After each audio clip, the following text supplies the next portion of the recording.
Welcome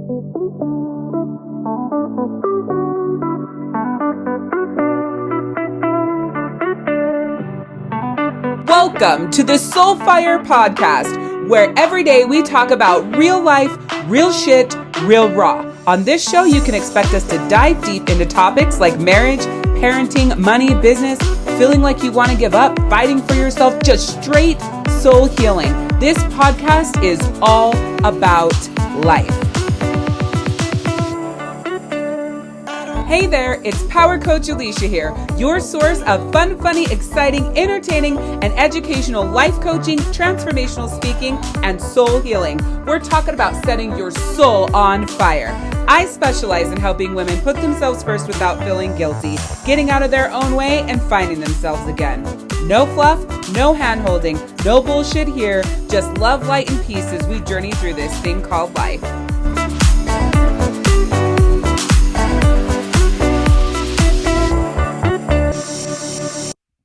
Oh my gosh, it feels like so long since I recorded a podcast. I don't know why.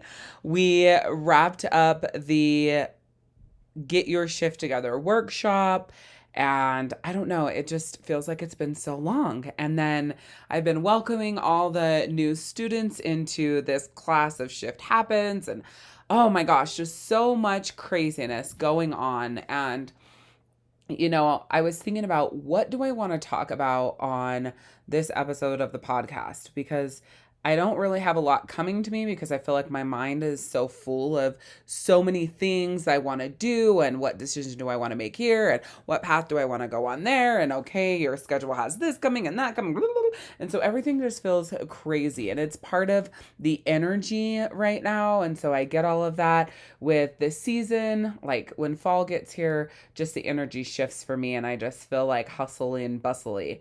I don't know about you, but then it dawned on me that one of the things I wanted to talk about was relinquishing control. And the example that I'm going to use today is in raising children, especially teenagers, because my journey in being a mom to a teenager, or my first teenager, I should say, I felt like I was completely blindsided. And if you don't know about my personality, I like things the way that I like them. I want them done the way that I want them done. I wouldn't say that I'm a control freak, because I can allow people to do what it is that they're going to do and fail at that. I've had to grow to that level, but I struggle relinquishing control, or I should say used to struggle relinquishing control, because now I am way more free-flowing and easygoing. And it seems weird because I'm a type A personality and so high-strung, I guess. But then in the same breath, I've done so much personal growth that I don't know, it's not the same. So anyways, in relinquishing control when it comes to teenagers, this is a big one, or kids. They don't have to be teenagers yet.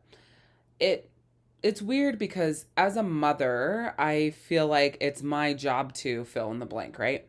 My job to make sure that they do this, that they do that, that they learn this, that they learn that, that they grow this way, that they grow that way, that they are this type of man, they are this type of husband, they are this type of son, and then there comes this point where it's like, okay, it's no longer your job. Like, you've done your job. And this was something that I didn't realize was part of this journey. I know that being a parent, your job is never done. So that's not what I mean. But in a way, I do mean that. Like, your job is done at the different levels of growth that your child or children go through. I noticed a couple of years ago for my youngest, like right around when he turned 10, that he was making a lot more of his own decisions, making plans with his friends, and creating his own life, right? His day-to-day life and what it was that he was going to do. And with children, it never includes you. Like, it never includes you, right? They're not ever planning on, a family night with you and, stuff for you guys to go do. Their plans always include themselves and their friends. And so I started to notice with him a couple years ago that we were starting to not be as much of a forefront of his life. Now, my oldest, it's a little bit different because his path as a preteen and teen has been more turbulent. So therefore he's been had more restrictions and had less freedom and, had to rebuild trust and, all those sorts of things. So his has been a little bit different. So we hadn't noticed it as much, but he has really done a complete 180 and in the actions that he's taken and the trust that he's built and all of that. So now he's doing a lot more of his own life stuff. And it just kind of leaves you feeling like, okay, my job is done. Like I said, as a parent, your job is never really done. But those pivotal times where it's your job to teach them, or for me to teach my kids how to be awesome men. For my oldest, he's 15, that's done. Because now I'm seeing the fruit of that labor and how he treats women and opening doors and being, emotionally available and, all of those different things. And you're like, oh my God, he's 15. You want him to be emotionally available? And my answer is yes. Like I've definitely groomed him specifically to feel his feelings. He's a Pisces, so he's a lot more emotional. His feelings are out there. He can't control it. If he cries, he cries. He's not macho or anything like that. And I hope that as he gets older, that isn't ruined for him, right? That nobody comes along and messes that up for him, because I love him being so in tune with his emotional side. But what I'm getting at here, I guess, with this story or what's on my mind is that as your kids are starting to grow and build their own lives, even though they're still not adults, you have to relinquish control on their decisions. So my oldest now has a girlfriend. Well, I didn't want him to have a girlfriend until he was 16, because I swear that boys lose their fucking minds. Like they have no goddamn brains once they get a girlfriend. They make the dumbest decisions. They can't think. They're lying. I mean, it's just fucking ridiculous. I'm like, no, you can wait till you're 16. But then, not even going to tell the long story, but it was my fault to the reason why he ended up dating the girl that he's dating now, because she's so cute and I just thought that they would be so cute together. And of course they are, But then comes all the things that come with having a girlfriend, like how much are you going to control holding hands, kissing, making out, cuddling, da da da? Like, at what point do you realize that that isn't for you to control, and your place is to make sure that he has all the information that he needs, that he's respectful to her, that he gives her the space, that he stops if she says stop, and, he makes sure that when the time comes to lose his virginity, that it's with the person that he actually, wants. When you have to realize that you have to relinquish control over that, because those are not your decisions. And I know this sounds crazy. It's like, what are you talking about? My kid is never having sex, or whatever it is. You feel like, especially like with your kids, like you have control, but you don't. There comes this point in time when you're rearing children that you have to relinquish control, and now it's up to them, and you just have to hope that you raised them right? Like that you made the right decisions. And for me, with the teenage thing, it's like, are you where you say you're at? Did you let me know when you moved places? Are you making the best decisions when it comes to, exploring that whole side of sex and that whole world, And you want to be like, don't do that. You can't do that. Like you're inside, you want to freak the fuck out and control the whole situation. But it's not your journey to control. It's really your kid's journey to control. And I think this probably sounds psychotic. Remember, I said I'm a type A personality. I like things the way that I like them. I am a pretty bossy person. I am very particular about what I expect from my children, my partner, myself as well. I hold myself to those high standards as well. So as I'm saying this, it sounds like I could never do that, right? You're thinking to yourself, I could never do that. She's crazy. But the truth is, it's not your journey. It's not your situation to control. And I think as parents, we have such a hard time with that, because as our kids are growing up, we are controlling, right? Managing and leading every part of their life. And there isn't that part where you're told, okay, this is where you let go and let them fly, let them grow, let them make mistakes, let them fall on their face. I mean, just the last 3 years have, for me and my journey as a mom, have been some experiences that I would never wish on any parent when raising a teenager. And then there's other people that look at my journey as raising a teenager and they laugh like, oh my God, I wish that's what I would have had, you know? But at the baseline of it all, it's relinquishing control because it's their journey, it's their choice, and just being there to lead them, right? Or like steer them to greatness or to making the best decisions for themselves. And maybe it isn't greatness, and maybe that's the wrong term, but just be there to lead them and, you know, give them guidance for them to make their own decisions. You know, we want to be like, you're not having sex until you're an adult. You can't do this until this age. You can't do that until that age. And for me, it's hard for me because I'm such an honest person. I find that to be highly hypocritical because to me, it's like, well, what was I doing at that age? And a lot of parents will say, well, what I was doing at that age is the reason why I'm like that. And I think, well, that's kind of fucked up, you know? Like, you were able to experience and make your own decisions and make your own mistakes. But in your child's journey, you want them to grow with no mistakes, with no personal growth. Like, you're just supposed to teach them all of their lessons, and they learn no lessons on their own in the same age group and journey that you were able to have at that time. Like, that's crazy. How do they learn, let's say, conflict resolution?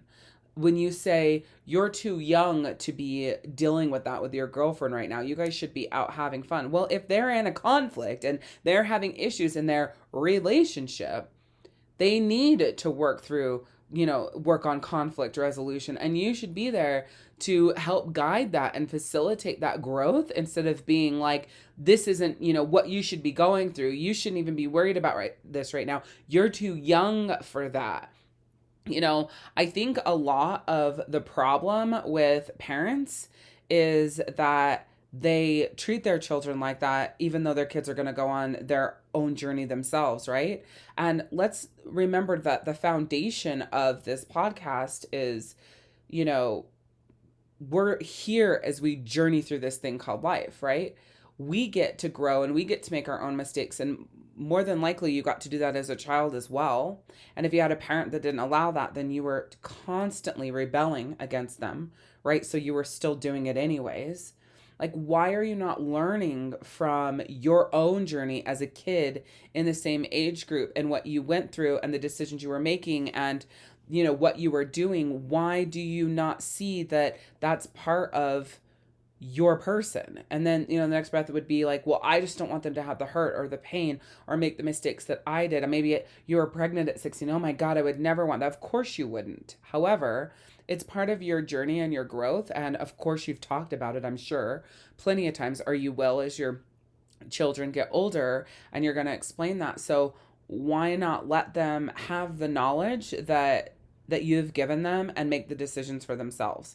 I would much rather relinquish control over the situations and be there for the growth than manipulate and control all the situations and have all of that hidden from me not know what's going on, him lying to me, them not telling me the truth, going behind my back. Like, that is the, for me, that's relinquishing control is the lesser of the two evils, right?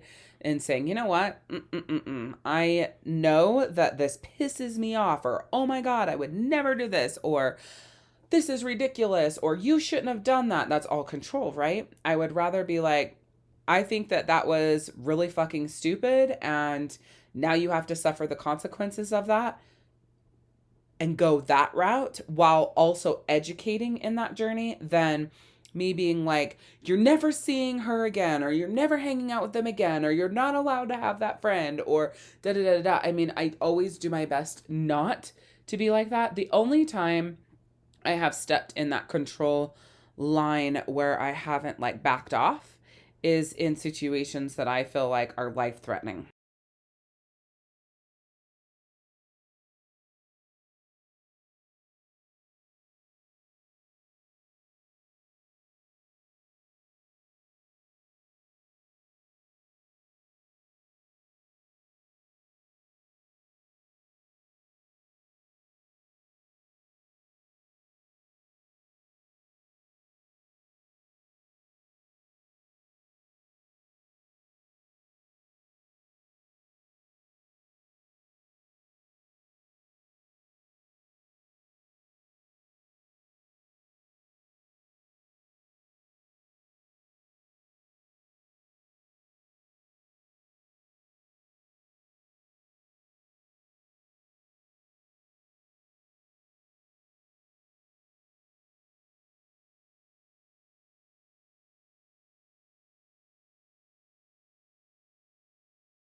then I have to say, okay, you're never going to that skate park again, because when you're there, the decisions that you make are life threatening, right?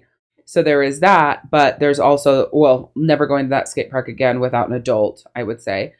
So there's that, or there's the edited, like, um, you're never going to go to Maverick again without an adult, but then giving him that space and leeway in order to do that. So there are things where I'm like, never again, control, control, control, like life threatening, and then never again, control, control, control.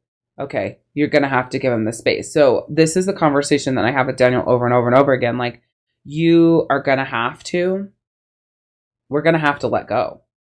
We're going to have to relinquish that control, because, you know, he's going to get his license soon. And then what? And then he's going to turn 18. And then what? Like, you have to learn to let go of the reins, because they have to learn how to step up for themselves and make the better decisions for themselves. And you have to believe that the parent that you've been has given them what they need. Now, if you've been a shitty parent, I don't know what to tell you. And what I mean by that is like literally a shitty parent. Not just like, I feel like a bad mom. I don't mean that. I mean like literally. Of course, in my journey of being a mother for the last 15 years, I felt like a bad mom, right?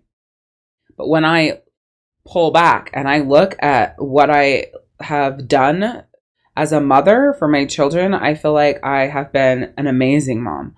I feel like I have given them so much. And I know I've made so many mistakes in all of that.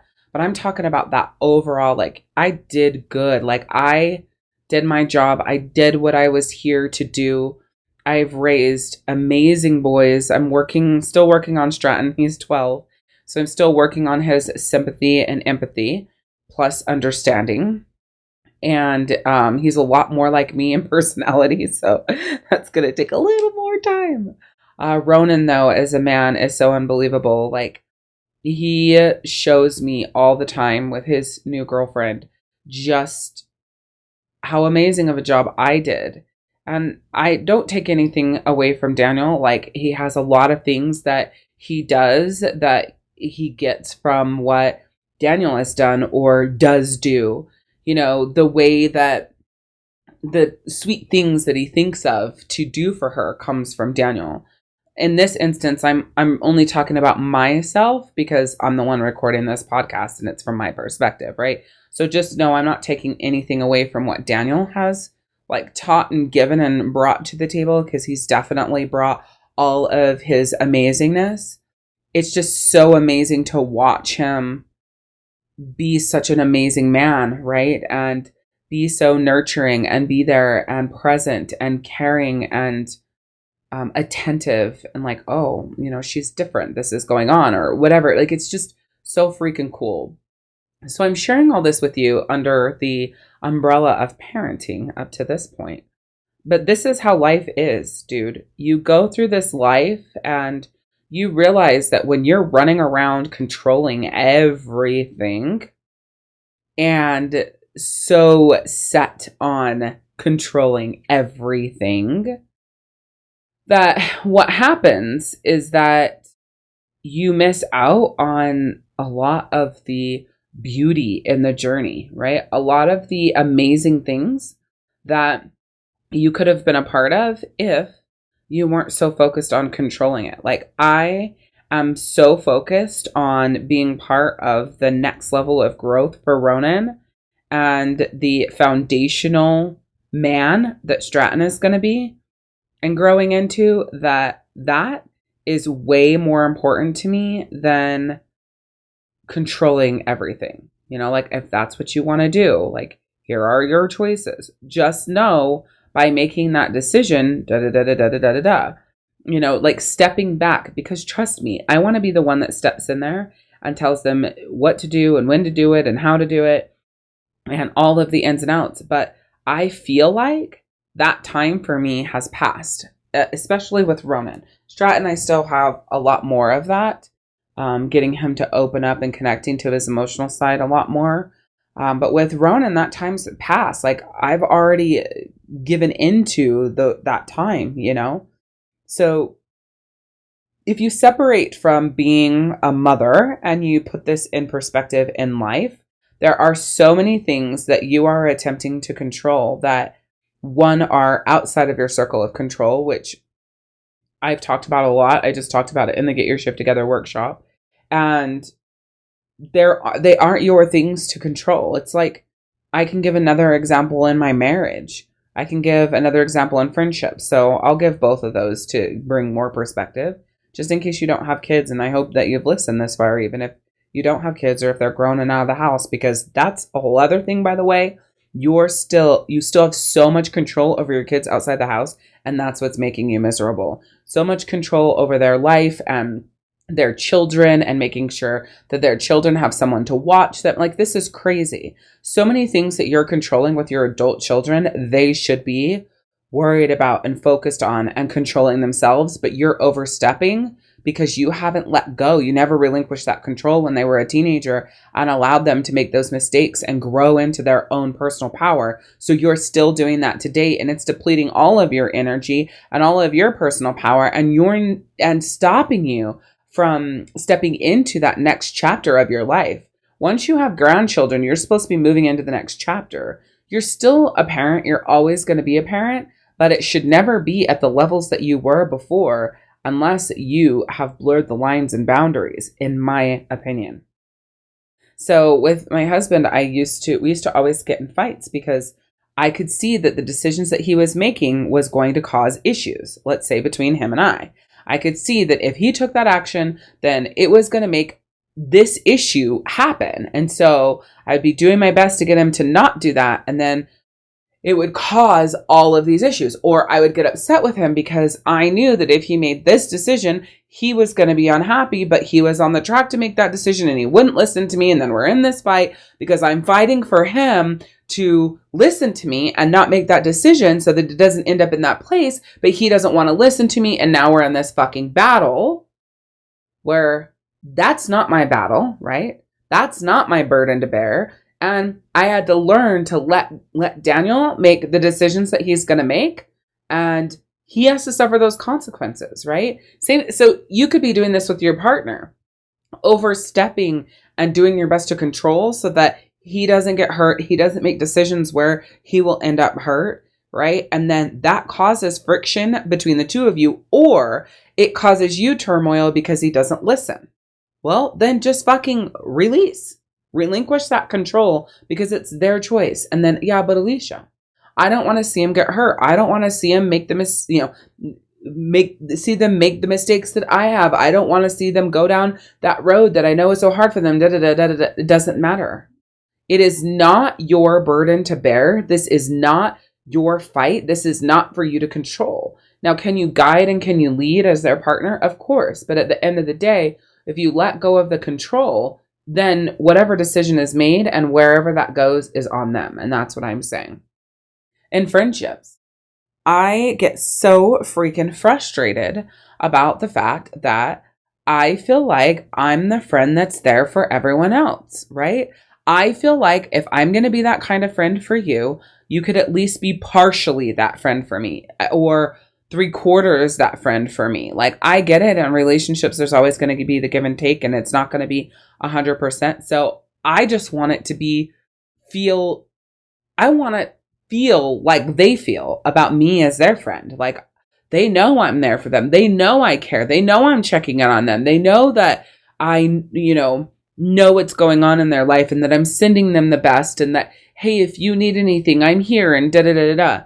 Well, I don't get that back. So then I'm frustrated. We were talking about this, I think, on the last session, if I remember correctly, where it's, okay, well, relinquishing control over the fact that people are going to do what they're going to do, and they're going to make the excuses they're going to make to be that kind of friend to me. And so what I do have control over is where I pour my energy into and who I pour my heart out to. Remember that we talked about that. And it's the same concept, right? It's still about relinquishing control over those things that you either, one, don't have any control over because they're outside of your circle of control, or two, you have to let go of control so that other person can grow.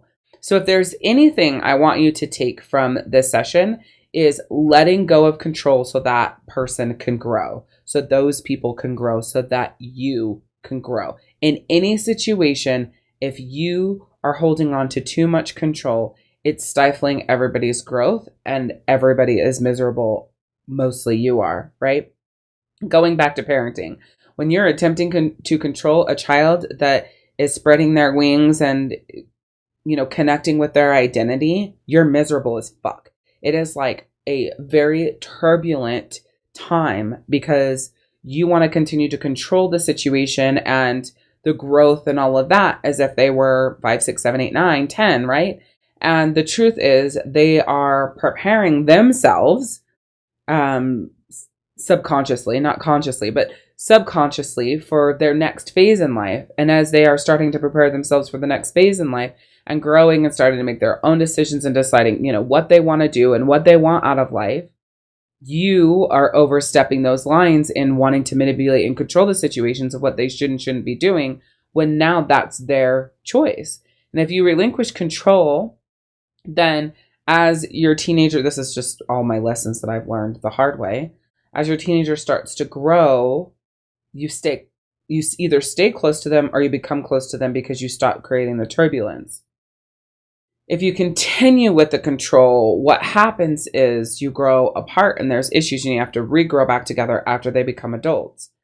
I always hear this a lot with mothers and daughters, right? Oh my gosh, she is impossible. Like, she drives me crazy. We're always at each other's throats. Like, oh my gosh, I just hope when she gets older, we're closer friends. That's because you're trying to control her. You want her to do and be the way you want her to be. You don't want her to make any of the mistakes that you've made. You don't want her to make any of the past decisions that you've made. You don't want her doing what you see her doing. And the more that you control, the more that they rebel, right? And I already knew that before my kids became teenagers, just watching other people and just being a life coach and open to all of that. And so I've always known that I wanted to make sure that my relationship with my children was in such a way that no matter what, I would be in the know. I didn't want to be blindsided by anything, which definitely I have been because teenagers are teenagers and kids are kids. However, I wanted to be talked to on the most important things. We don't have to have a 45-minute session about you thinking about having sex, but I still want to know that that's on your mind because then I'll know that it's coming soon. And I don't know, maybe your dad could step in and explain to you how to buy condoms and what size is what and all that good stuff because I don't know anything about that, right? Or if you're thinking about having sex, I could say, okay, so here's some important things from the female's perspective, and I'm very, very open with my kids. So I would be very clear about that opposite side, and about the action to take and to pay attention. And like, this is horrible for her. It doesn't feel as good for her as it does for you the first time. She's scared, she's nervous, she's uncomfortable. It's outside of her comfort zone because really it's almost like you have more control in the situation. So in the first time, just make sure that you are aware and you're paying attention and you're not right? And so I want to be there for that part of it, not the part where I'm like, you shouldn't do that. You shouldn't be having sex.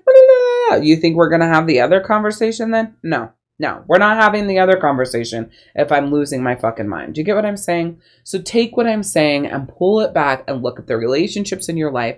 A lot of the turbulence comes from you trying to control things. So this is me telling you that when you step back and you relinquish control, you can show up in such a better light and power and energy for the people in your life than when you're trying to control everything and manipulate everything and have everything be just so to where you're left in the dark and, it's bad energy and it doesn't feel as good. So I hope, I don't know, all of this is always off the cuff. There's no fucking notes. So I hope that this has connected with you in whatever way it was meant to, because I believe that every podcast episode that I do has a connection to you that it needs to have for your growth and your connection and for your, next level. So I am looking forward to seeing what you post in the Power Up Your Life group by going to community.soulhealingzone.com and just telling me, what connected with you. That's so important when listening to this podcast because I don't know, right? I don't know what you're thinking. I don't know how you're feeling. I don't know if my topics are just like off the wall and don't matter, or if they're like, oh my God, that was everything to me. Like, I needed that. Like, I don't know that unless you tell me. So I am looking forward to hearing what you have to say, and it's great to be back after the Get Your Shift Together workshop, and I'm looking forward to some more amazing podcast episodes like this one. We'll see you next time. Thank you so much for listening to the Soul Fire podcast. I truly appreciate you taking out your time to be here. I would love it if you would subscribe and share, and at the end of each episode, head over to community.soulhealingzone.com. Again, that's community.soulhealingzone.com, and share with me, what was your number one takeaway? What really connected with you? What got your fire lit? What was something that you absolutely loved about this episode? I cannot wait to continue creating more episodes with you, connecting with you, and helping you through this journey on this thing called life. I'll see you later.